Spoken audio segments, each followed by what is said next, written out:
Hi, జాగ్రత్తగా గమనించండి. బంగ్లాదేశ్లో ఆందోళనలు మొత్తం భారత్కు వ్యతిరేకంగా మారుతున్నాయి. యాంటీ ఇండియా నినాదాలు, నిరసనలు, సోషల్ మీడియా ప్రచారాలు మొత్తం విషం కక్కుతున్నాయి. దక్షిణాసియాలో భారత్కు అత్యంత కీలకమైన పొరుగు దేశంగా ఉన్న బంగ్లాదేశ్లో ఎందుకు ఇలా జరుగుతుంది? బంగ్లాదేశ్ రాజకీయ సంక్షోభం వెనుక ఏమైనా కుట్రలున్నాయా? భౌగోళికంగా భారత్ను చిన్నాభిన్నం చేయాలన్న రాడికల్ శక్తుల కుయుక్తులు ఇందులో భాగంగా ఉన్నాయా? ఇదంతా గ్రేటర్ బంగ్లాదేశ్ కోసమేనా? ఈ స్టోరీలో చూద్దాం.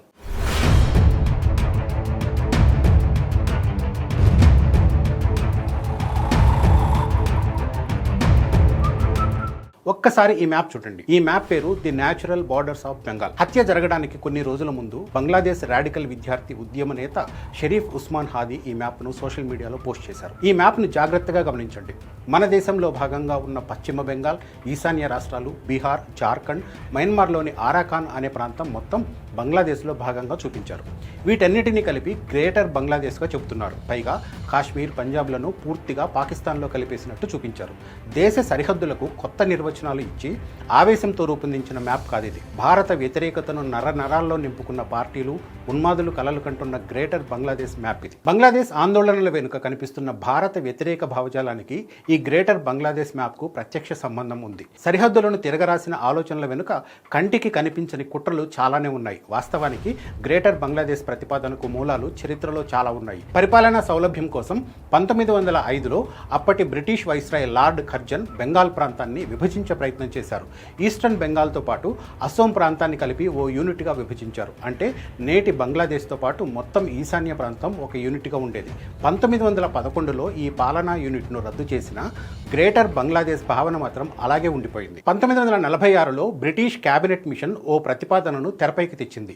భారత భూభాగాన్ని 3 గ్రూపులుగా ప్రతిపాదించి బెంగాల్, అసోం ప్రాంతాన్ని గ్రూప్ సిలో ఉంచేలా ఆలోచన చేశారు.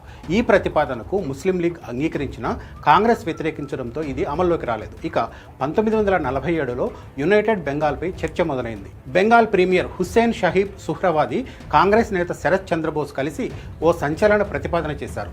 సార్వభౌమ సోషలిస్ట్ రిపబ్లిక్ ఆఫ్ బెంగాల్ను తెరపైకి తెచ్చారు.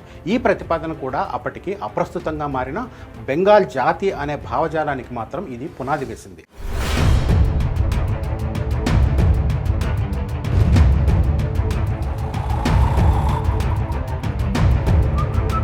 1971లో బంగ్లాదేశ్ ఆవిర్భావం వరకు ఎన్నో పరిణామాలు చోటు చేసుకున్న గ్రేటర్ బంగ్లా ఆలోచనలకు సంబంధించి ఏదో రూపంలో బంగ్లాదేశ్ సమాజంలో చర్చ జరుగుతూనే ఉంది. బంగ్లాదేశ్ మేధావిగా చెప్పుకునే సాదిక్ ఖాన్ అనే వ్యక్తి ది క్వశ్చన్ ఆఫ్ లిబెన్స్ రౌమ్ అనే వాదనను తెరపైకి తెస్తూ 1971లో ఆర్టికల్స్ రాశాడు. బంగ్లాదేశ్పై జనాభా ఒత్తిడి పెరిగినప్పుడు సహజంగానే అది ఈశాన్య భారతంతో పాటు ఆరాకాన్ వైపుగా విస్తరిస్తుందన్నది ఆయన రాతల సారాంశం. ఆధునిక గ్రేటర్ బంగ్లాదేశ్ సిద్ధాంతానికి డెమోగ్రాఫిక్ లాజిక్గా దీన్ని చెప్పుకుంటూ ఉంటారు.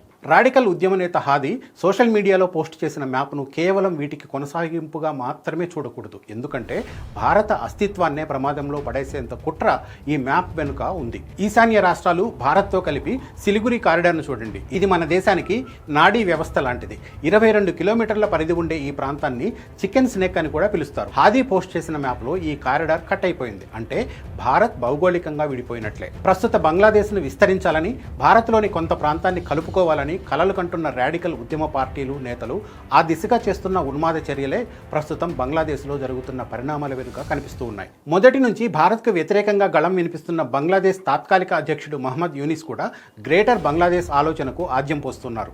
ఇటీవల ఆర్ట్ ఆఫ్ ట్రయంఫ్ అనే పుస్తకాన్ని పాకిస్తాన్ జనరల్కు, టర్కీ పార్లమెంట్ ప్రతినిధులకు ఆయన బహుకరించారు. ఆ పుస్తకంలో విద్యార్థుల గ్రాఫిటీ పేరుతో గ్రేటర్ బంగ్లాదేశ్ మ్యాప్ను ముద్రించారు. ఇదేమీ యాదృచ్ఛికంగా జరిగింది కాదు. తమకు అనుకూలంగా ఉండే టర్కీ, పాకిస్తాన్ గ్రేటర్ బంగ్లాదేశ్ ఆలోచనను నర్మగర్భంగానే చేరవేశారు. వాస్తవానికి భారత్, బంగ్లాదేశ్ మధ్య మొదటి నుంచి మంచి సంబంధాలే ఉన్నాయి. 1971లో బంగ్లాదేశ్ విముక్తి పోరాటం నుంచి దశాబ్దాలుగా కొనసాగుతున్న వాణిజ్యం, నీటి ఒప్పందాలు, సరిహద్దు భద్రత వరకు భారత్ బంగ్లాదేశ్కు వ్యూహాత్మక భాగస్వామిగా ఉంది. ప్రత్యేకంగా షేక్ హసీనా హయాంలో ఇరు దేశాల మధ్య సంబంధాలు అత్యంత సన్నిహితంగా మారాయి. రైల్వే కనెక్టివిటీ, విద్యుత్ సరఫరా, ఉగ్రవాద నియంత్రణలో సహకారం రెండు దేశాలను మరింత దగ్గర చేశాయి.